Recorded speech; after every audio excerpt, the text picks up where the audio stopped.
Welcome everybody to episode number 3 of my project car, a 2004 Ford Focus ZX3.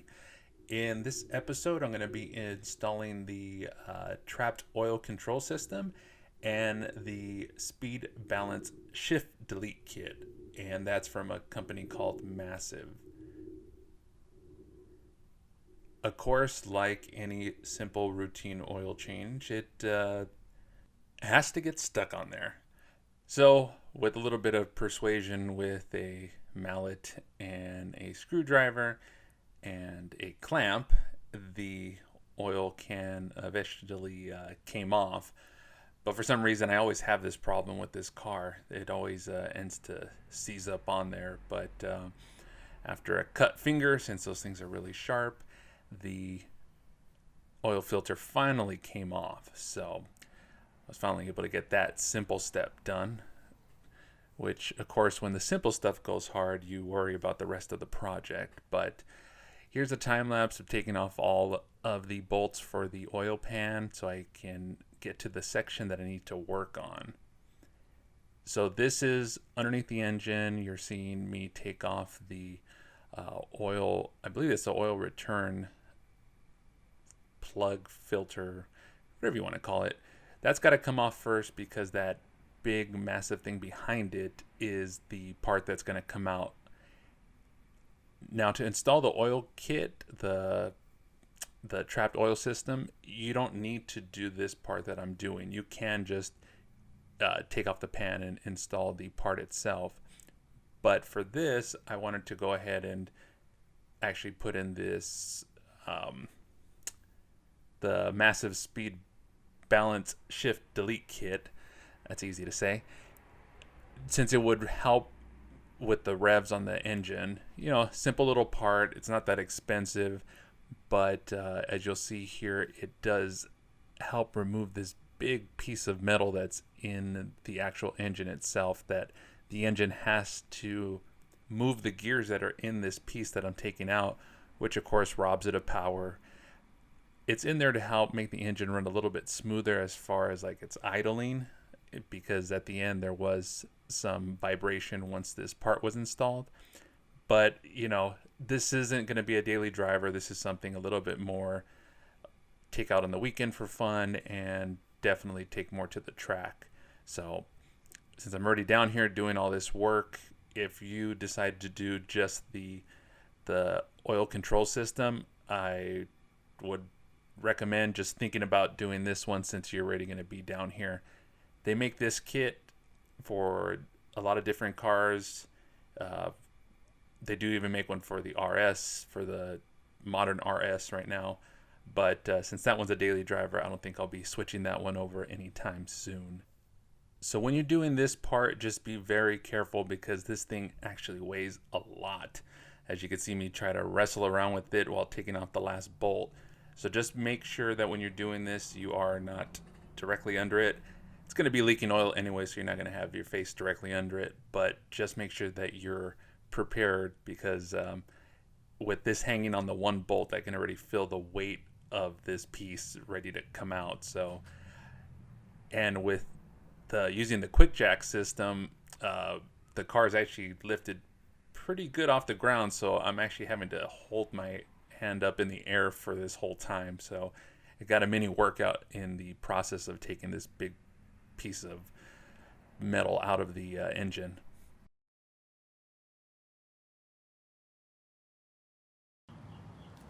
So here is the delete kit, and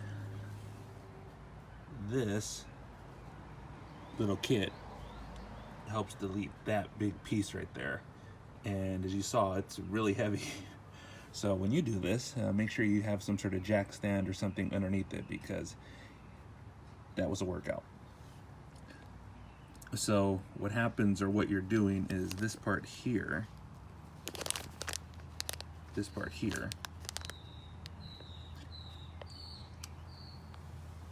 blocking this oil receiver right there. So the oil was running through the engine, through there, through that. And this part here is now going to block that hole. This bracket holds this in place more firmly, and then this here screws into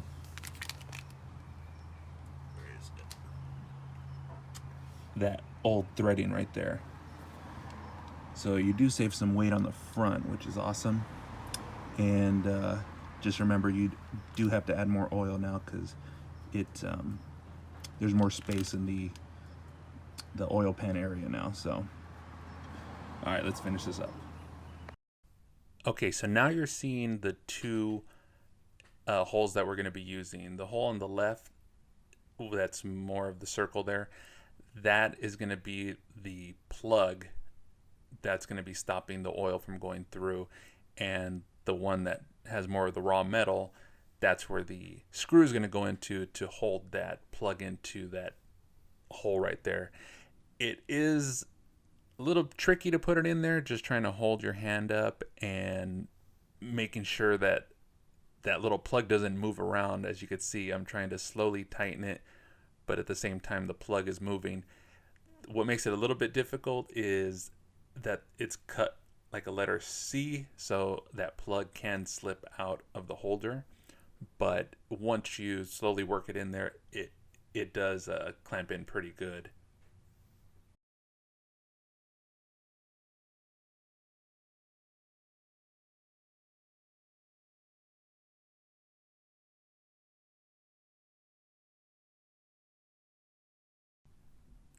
All right, and finally success.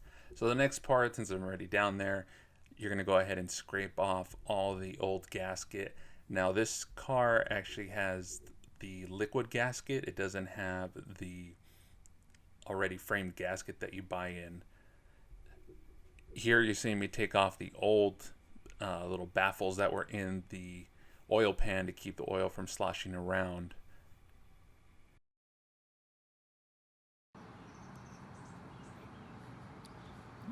All right, so here's the kit installed, and this is the main kit I wanted to do, and this is called the oil baffle kit.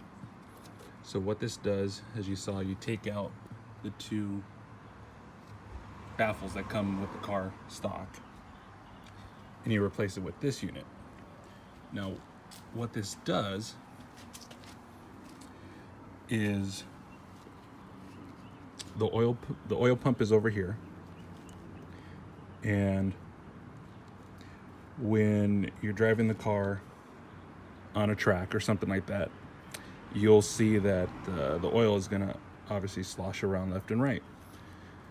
So as you saw from the other photo, where this is all wide open, so the oil can slosh around completely to one side. Now, when you're doing this, this would have to be a hard right turn. So you're making a really hard right turn, and now all the oil is going over here, which means over here there's no oil going in the pump, going into the engine, which means you're now starving the engine of oil, and you're going to blow your engine. So what this does is, you see it here, this wall, when you're making that same turn, the oil gets stuck here a lot longer, which keeps the pump that's normally here fed with oil. So it increases your odds of your engine not getting starved full of oil. So since this one is going to be more of a dedicated track car, this was kind of a must for me. But you can do this to your normal car, especially if you just track it on the weekends, but it's still as a daily driver. So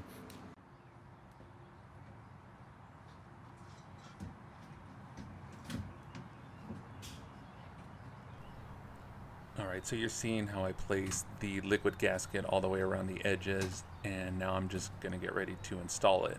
This again was tricky because this oil pan does weigh a decent amount of weight, and I did make sure to check out the manual to see which screws to tighten down, bolts to tighten down first.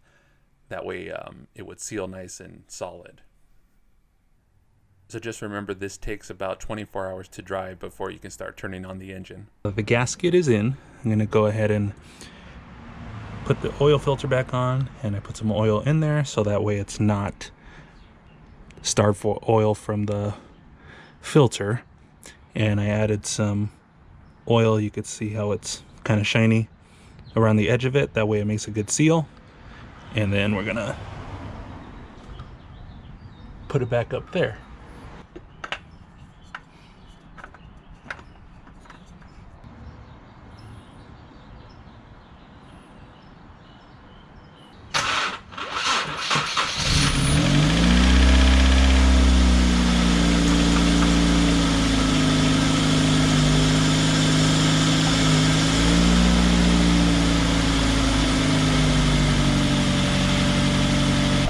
Alright, so far there is a noticeable vibration, which was said it could happen. So I'm not too worried about that. So far everything's running. Alright everybody, so I was able to install the oil baffle kit and the deletion kit on the Focus. So it was about a 2-day project, really more so because of the sealant having to dry. So it took an extra day for that to fully cure before I can tighten everything down.